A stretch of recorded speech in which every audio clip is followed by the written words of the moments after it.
Patriarchs and Prophets by EllenWhite. Chapter 3. The Temptation and Fall. No longer free to stir up rebellion in heaven, Satan's enmity against God found a new field in plotting the ruin of the human race. In the happiness and peace of the holy pair in Eden, he beheld a vision of the bliss that to him was forever lost.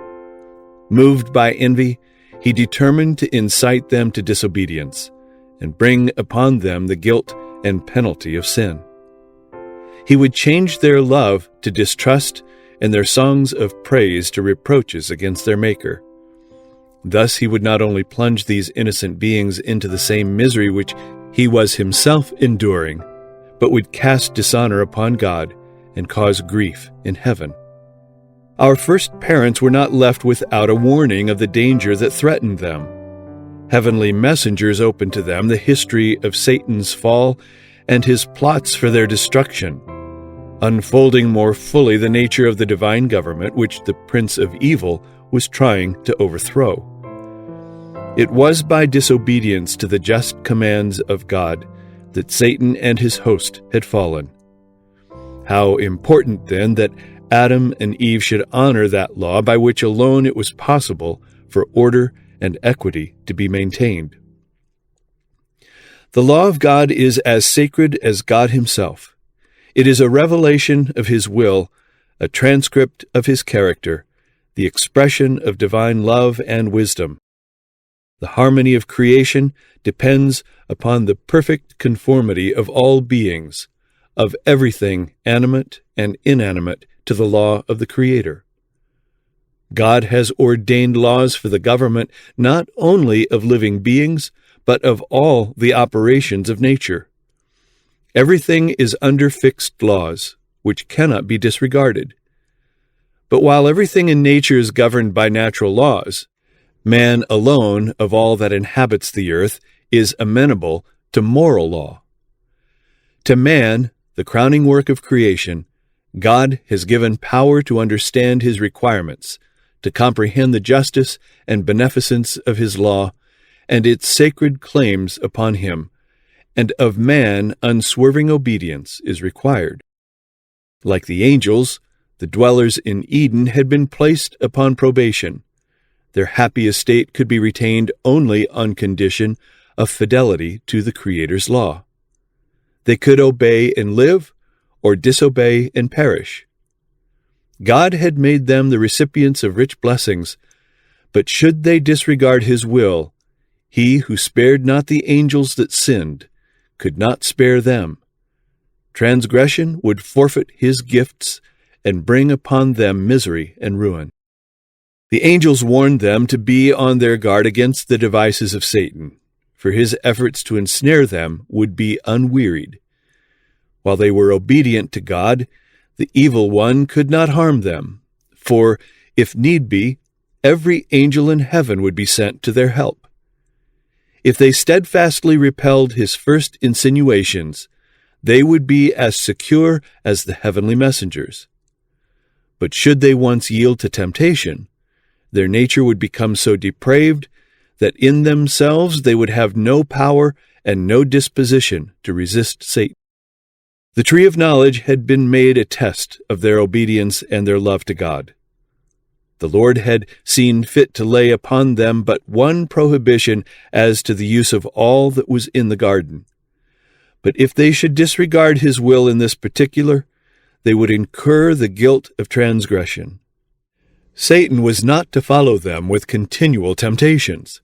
He could have access to them only at the forbidden tree. Should they attempt to investigate its nature, they would be exposed to his wiles.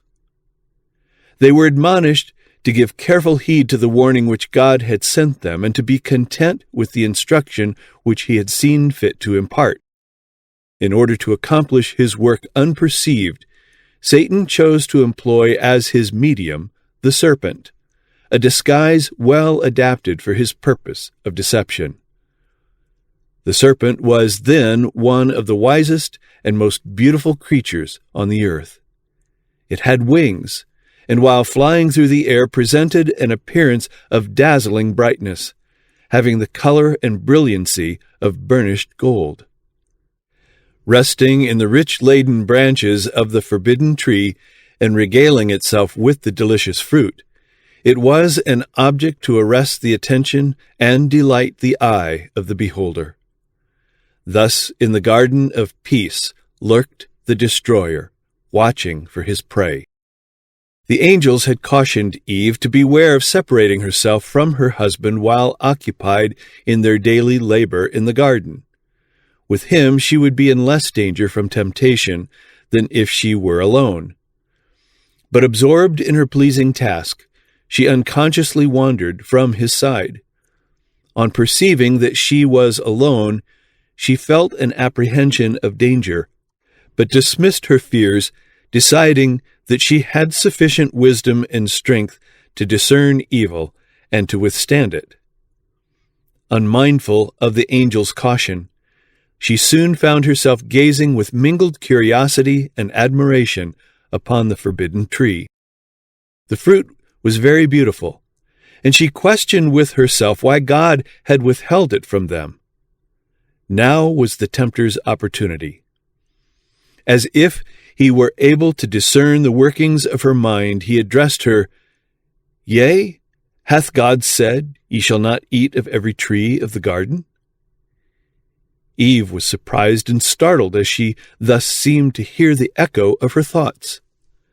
But the serpent continued, in a musical voice, with subtle praise of her surpassing loveliness, and his words were not displeasing.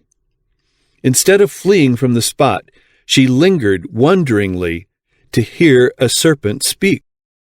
Had she been addressed by a being like the angels, her fears would have been excited, but she had no thought that the fascinating serpent could become the medium of the fallen foe. To the tempter's ensnaring question she replied, "We may eat of the fruit of the trees of the garden, but of the fruit of the tree which is in the midst of the garden, God hath said, Ye shall not eat of it, neither shall ye touch it, lest ye die.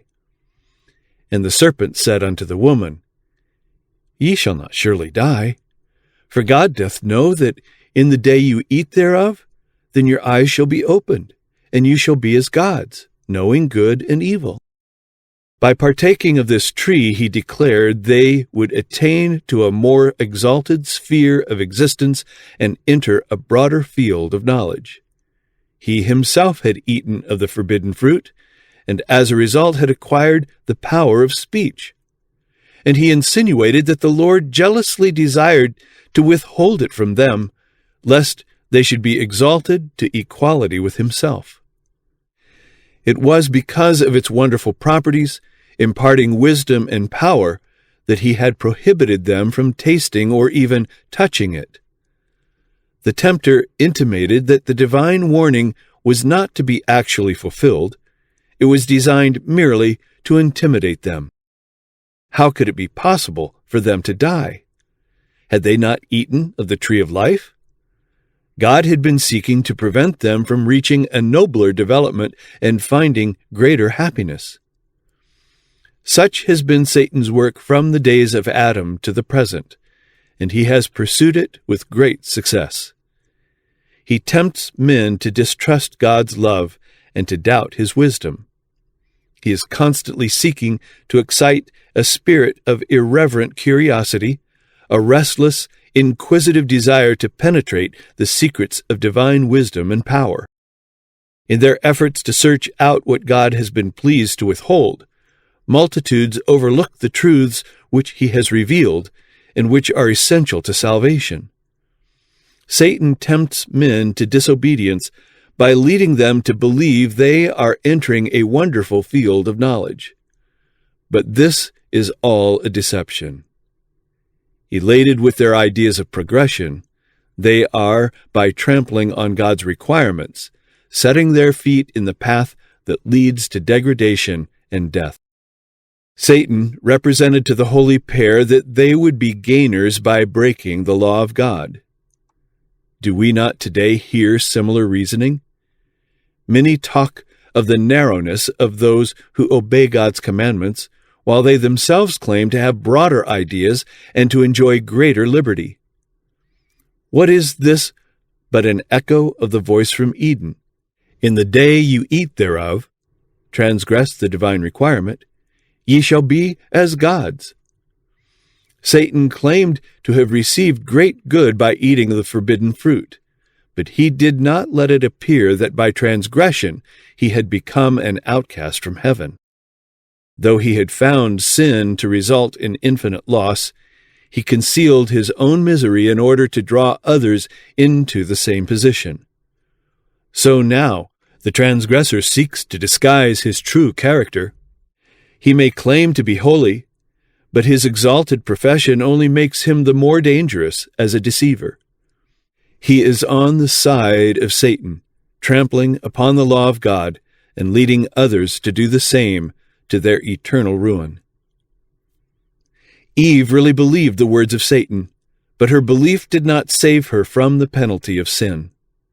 She disbelieved the words of God, and this was what led to her fall. In the judgment, men will not be condemned because they conscientiously believed a lie, but because they did not believe the truth, because they neglected the opportunity of learning what is truth. Notwithstanding the sophistry of Satan to the contrary, it is always disastrous to disobey God. We must set our hearts to know what is truth. All the lessons which God has caused to be placed on record in His Word are for our warning and instruction. They are given to save us from deception. Their neglect will result in ruin to ourselves. Whatever contradicts God's Word, we may be sure proceeds from Satan. The serpent plucked the fruit of the forbidden tree and placed it in the hands of the half-reluctant Eve. Then he reminded her of her own words, that God had forbidden them to touch it, lest they die. She would receive no more harm from eating the fruit, he declared, than from touching it. Perceiving no evil results from what she had done, Eve grew bolder. When she saw that the tree was good for food, and that it was pleasant to the eyes, and a tree to be desired to make one wise, she took of the fruit thereof, and did eat. It was grateful to the taste, and as she ate, she seemed to feel a vivifying power, and imagined herself entering upon a higher state of existence. Without a fear, she plucked and ate. And now, having herself transgressed, she became the agent of Satan in working the ruin of her husband. In a state of strange, unnatural excitement, with her hands filled with the forbidden fruit, she sought his presence and related all that had occurred. An expression of sadness came over the face of Adam. He appeared astonished and alarmed. To the words of Eve he replied that this must be the foe against whom they had been warned, and by the divine sentence she must die. In answer, she urged him to eat, repeating the words of the serpent that they should not surely die. She reasoned that this must be true, for she felt no evidence of God's displeasure, but on the contrary realized a delicious, exhilarating influence, thrilling every faculty with new life, such, she imagined, as inspired the heavenly messengers. Adam understood that his companion had transgressed the command of God, disregarded the only prohibition laid upon them as a test of their fidelity and love. There was a terrible struggle in his mind. He mourned that he had permitted Eve to wander from his side. But now the deed was done. He must be separated from her whose society had been his joy. How could he have it thus? Adam had enjoyed the companionship of God and of holy angels. He had looked upon the glory of the Creator. He understood the high destiny opened to the human race should they remain faithful to God. Yet all these blessings were lost sight of in the fear of losing that one gift which, in his eyes, outvalued every other. Love, gratitude, loyalty to the Creator, all were overborne by love to Eve. She was a part of himself, and he could not endure the thought of separation. He did not realize that the same infinite power who had from the dust of the earth created him, a living, beautiful form, and had in love given him a companion, could supply her place. He resolved to share her fate. If she must die, he would die with her. After all, he reasoned, might not the words of the wise serpent be true? Eve was before him as beautiful and apparently as innocent as before this act of disobedience. She expressed greater love for him than before. No sign of death appeared in her, and he decided to brave the consequences. He seized the fruit and quickly ate. After his transgression, Adam at first imagined himself entering upon a higher state of existence. But soon the thought of his sin filled him with terror. The air, which had hitherto been of mild and uniform temperature, seemed to chill the guilty pair. The love and peace which had been theirs was gone, and in its place they felt a sense of sin, a dread of the future, a nakedness of soul.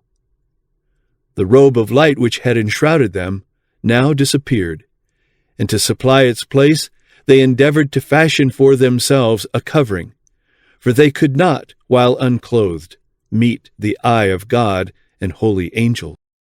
They now began to see the true character of their sin.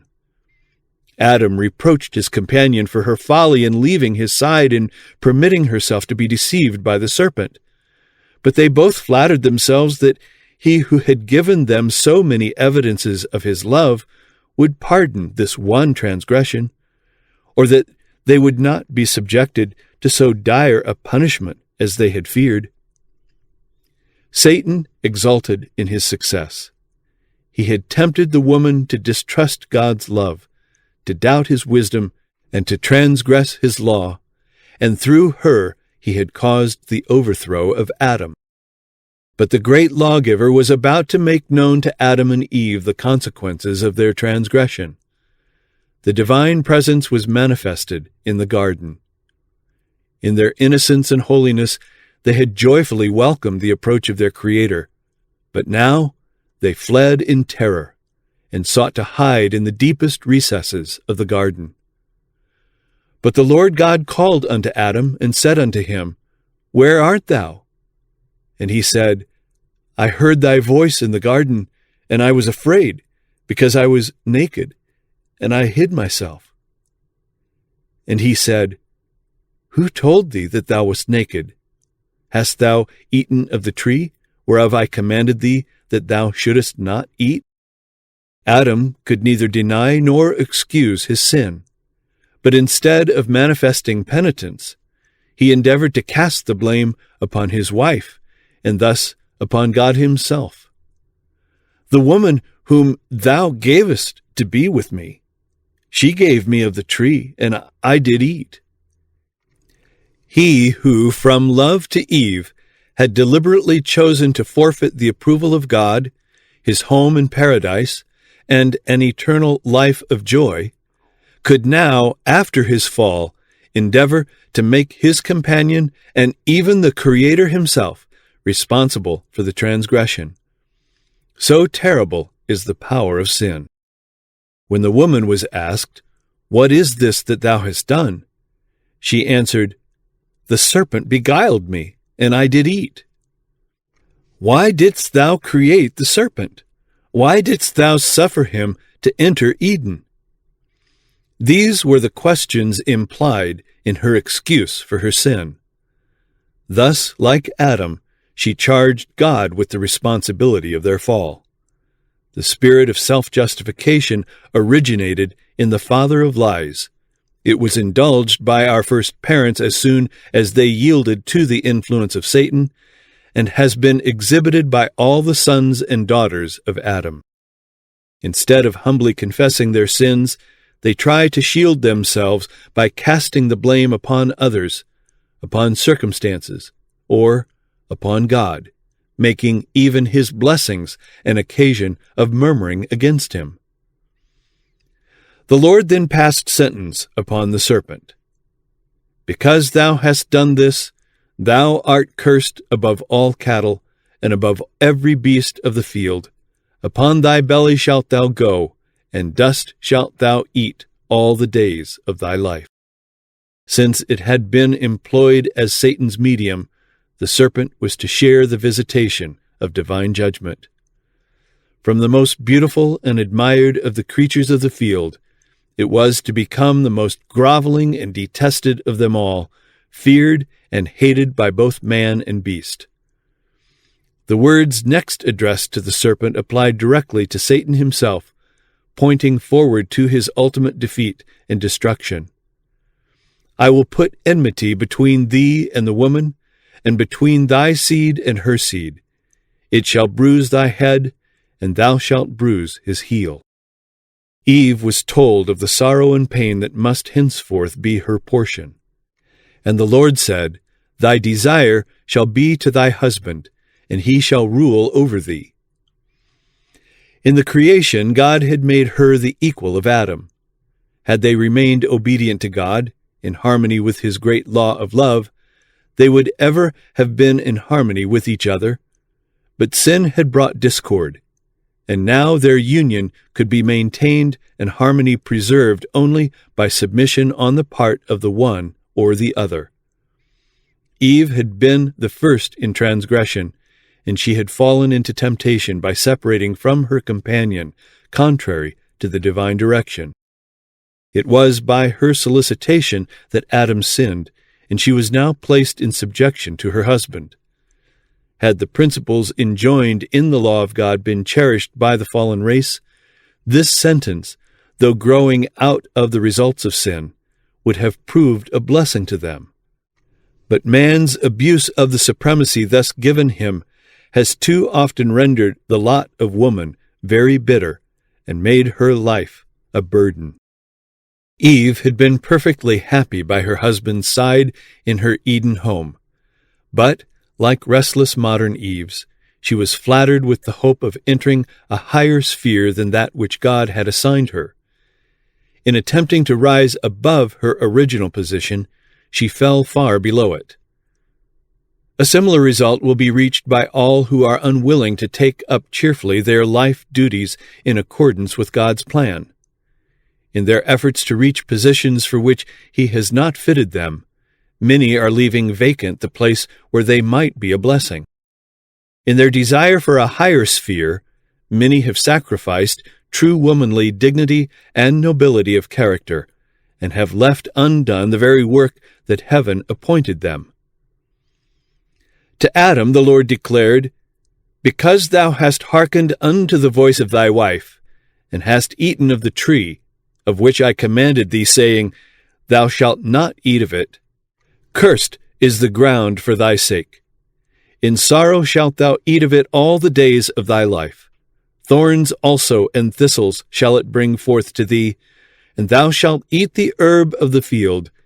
In the sweat of thy face shalt thou eat bread, till thou return unto the ground, for out of it wast thou taken, for dust thou art, and unto dust shalt thou return. It was not the will of God that the sinless pair should know aught of evil. He had freely given them the good, and had withheld the evil.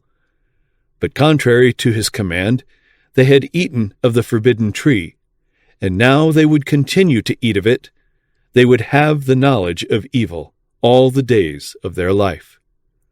From that time, the race would be afflicted by Satan's temptations. Instead of the happy labor heretofore appointed them, anxiety and toil were to be their lot. They would be subject to disappointment, grief, and pain, and finally to death. Under the curse of sin, all nature was to witness to man of the character and results of rebellion against God. When God made man, He made him rule over the earth and all living creatures. So long as Adam remained loyal to heaven, all nature was in subjection to him. But when he rebelled against the divine law, the inferior creatures were in rebellion against his rule.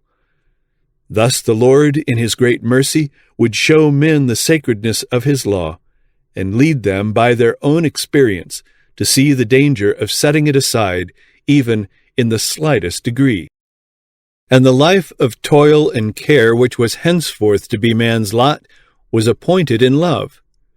It was a discipline rendered needful by his sin, to place a check upon the indulgence of appetite and passion, to develop habits of self-control. It was a part of God's great plan of man's recovery from the ruin and degradation of sin. The warning given to our first parents, "In the day that thou eatest thereof thou shalt surely die," did not imply that they were to die on the very day when they partook of the forbidden fruit. But on that day the irrevocable sentence would be pronounced. Immortality was promised them on condition of obedience. By transgression, they would forfeit eternal life. That very day, they would be doomed to death. In order to possess an endless existence, man must continue to partake of the tree of life. Deprived of this, his vitality would gradually diminish until life should become extinct. It was Satan's plan that Adam and Eve should by disobedience incur God's displeasure, and then, if they failed to obtain forgiveness, he hoped that they would eat of the tree of life and thus perpetuate an existence of sin and misery. But after man's fall, holy angels were immediately commissioned to guard the tree of life. Around these angels flashed beams of light, having the appearance of a glittering sword. None of the family of Adam were permitted to pass the barrier to partake of the life-giving fruit. Hence, there is not an immortal sinner. Tide of woe that flowed from the transgression of our first parents is regarded by many as too awful a consequence for so small a sin, and they impeach the wisdom and justice of God in his dealings with man. But if they would look more deeply into this question, they might discern their error. God created man after his own likeness, free from sin. The earth was to be peopled with beings only a little lower than the angels, but their obedience must be tested, for God would not permit the world to be filled with those who would disregard his law. Yet, in his great mercy, he appointed Adam no severe test, and the very lightness of the prohibition made the sin exceedingly great.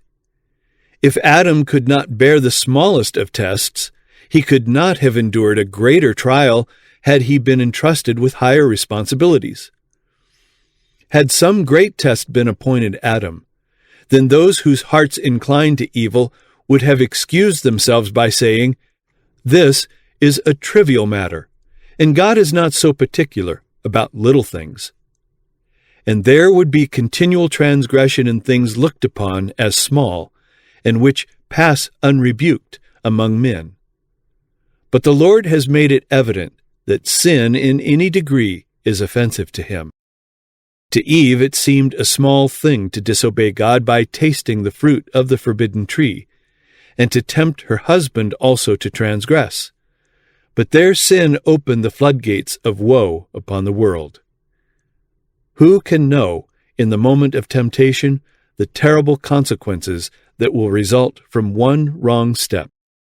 Many who teach that the law of God is not binding upon man urge that it is impossible for him to obey its precepts. But if this were true, why did Adam suffer the penalty of transgression? The sin of our first parents brought guilt and sorrow upon the world, and had it not been for the goodness and mercy of God, would have plunged the race into hopeless despair. Let none deceive themselves. The wages of sin is death. Romans 6, verse 23. The law of God can no more be transgressed with impunity now than when sentence was pronounced upon the father of mankind. After their sin, Adam and Eve were no longer to dwell in Eden. They earnestly entreated that they might remain in the home of their innocence and joy. They confessed that they had forfeited all right to that happy abode, but pledged themselves for the future to yield strict obedience to God. But they were told that their nature had become depraved by sin. They had lessened their strength to resist evil and had opened the way for Satan to gain more ready access to them. In their innocence, they had yielded to temptation, and now, in a state of conscious guilt, they would have less power to maintain their integrity. In humility and unutterable sadness, they bade farewell to their beautiful home and went forth to dwell upon the earth, where rested the curse of sin. The atmosphere, once so mild and uniform in temperature, was now subject to marked changes, and the Lord mercifully provided them with a garment of skins as a protection from the extremes of heat and cold. As they witnessed in drooping flower and falling leaf the first signs of decay, Adam and his companion mourned more deeply than men now mourn over their dead. The death of the frail, delicate flowers was indeed a cause of sorrow, but when the goodly trees cast off their leaves, the scene brought vividly to mind the stern fact that death is the portion of every living thing. The Garden of Eden remained upon the earth long after man had become an outcast from its pleasant paths. The fallen race were long permitted to gaze upon the home of innocence, their entrance barred only by the watching angels. At the cherubim-guarded gate of paradise, the divine glory was revealed. Hither came Adam and his sons to worship God. Here they renewed their vows of obedience to that law, the transgression of which had banished them from Eden. When the tide of iniquity overspread the world, and the wickedness of men determined their destruction by a flood of waters, the hand that had planted Eden withdrew it from the earth.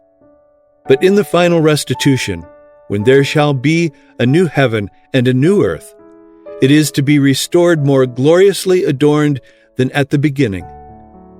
Then they that have kept God's commandments shall breathe in immortal vigor beneath the tree of life, and through unending ages the inhabitants of sinless worlds shall behold in that garden of delight a sample of the perfect work of God's creation, untouched by the curse of sin, a sample of what the whole earth would have become had man but fulfilled the Creator's glorious plan.